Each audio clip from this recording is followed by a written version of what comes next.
अस्सलाम वालेकुम दोस्तों को पान जनरल बाय नुमान सोलगम कहते हैं। आज हम गार्डिया पे बात करने आपसे आए हैं। गार्डिया के फ्लावर आपको शो करने आए हैं, उसके केयर टिप्स देने आए हैं आपसे।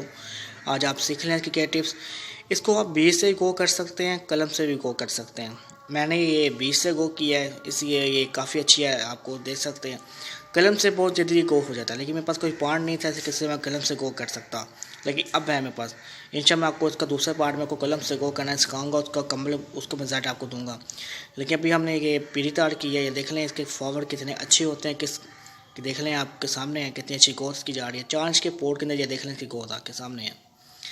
ये छोटा सा पोर्ट आपसे मांगता है, ज़्यादा बड़ा पोर्ट नहीं इसको चाहिए। इसको आप छोटा पोर्ट दे दें, इंशाल्लाह आपके पास ये फूल हो जाएंगे। इसके बीज काफ़ी ज़्यादा बनते हैं। उन बीजों को आप एक बीज पर कम से कम कोई 50 बीज होते हैं। ये फूल जड़ेगा तो यहाँ बीज बनेगा एक, उस बीज के अंदर 50 बीज होंगे। उसको आप फेंक दें बस। ऐसे होगा कैसे रुई की तरह के बीज होंगे, लेकिन नीचे कांटे भी होंगे, ये बात याद रखिएगा, कांटों से बचकर। इसको सनलाइट कम्बल आपने देनी है, कितने आपके यहाँ आती है।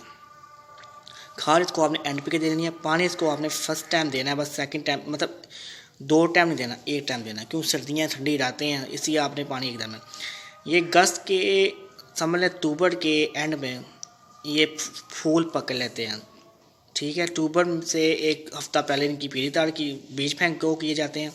बीज गो करने के बाद ये अक्टूबर के एंड के अंदर आखिरी दिनों में ये फूल कलियाँ आ जाती हैं इनमें, और फिर ये अगस्त तक जाते हैं, और अगस्त के बाद ये ख़त्म हो जाते हैं। ये इनका टाइम टेबल है, ये बात याद रखिएगा। इनकी कलम आप बहुत आसानी से गो कर सकते हैं, ये बात याद रखिएगा।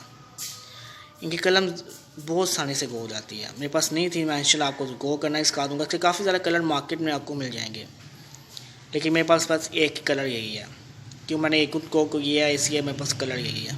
लेकिन कलर सबसे अच्छा कलर यही है। बाकी कलर भी अच्छे हैं, येलो हो गया, वाइट हो गया, जामनी हो गया, पिंक हो गया, लेकिन वो आसानी से मिलते नहीं हैं। मुझे ये आसानी से क्यों मिल जाता है, ये मेरे पास इसके बीज मैं कुछ सेव कर लेता हूँ। इसके बीज काफ़ी ज़्यादा मेरे पास मौजूद हैं, लेकिन मैंने कम से कम इसके कोई 3-4 पौधे रखे हैं, बाकी मैंने डिवाइड कर दिए हैं सब।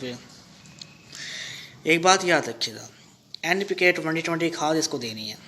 इसे बेस्ट खाद इसके यही है, क्यों पिछले काफ़ी देर से मैं इसे खाद दे रहा हूँ, और ये NPK खाद से मुझे काफ़ी अच्छा रिजल्ट देता है। दूसरी खादों से इतना अच्छा रिजल्ट नहीं दे पाता, कितना ज़्यादा ये अच्छा मुझे NPK खाद देता है। NPK खाद आपने इसको पोर्ट के अंदर नहीं देनी, आपने पानी में मिक्स करने के बाद आपने इस पर से करनी है। से करने के बाद क्या पानी बचे उसको आप इसके अंदर डाल दें, पोर्ट के अंदर। तो इंशाल्लाह ये आप देखना, फिर आप 1 हफ्ते बाद आपके पौधे पर कलियाँ भी होंगी, और क्या पौधा हरा भरा होगा, और बहुत फ्रेश फूल आएंगे आपके पौधे पर। ये बात याद रखिएगा। चलें, आज हमारी वीडियो इसके फूल के शो करने थे आपको, हमने आज आपको फूल शो कर दिए। कोई आपने कोई सवाल पूछना हो तो आप नीचे मट करके पूछ सकते हैं। इंशाल्लाह फिर अगली वीडियो में मुलाकात होगी आपसे। अल्लाह हाफ़िज़ में दोस्तों, अपना ख्याल रखिएगा।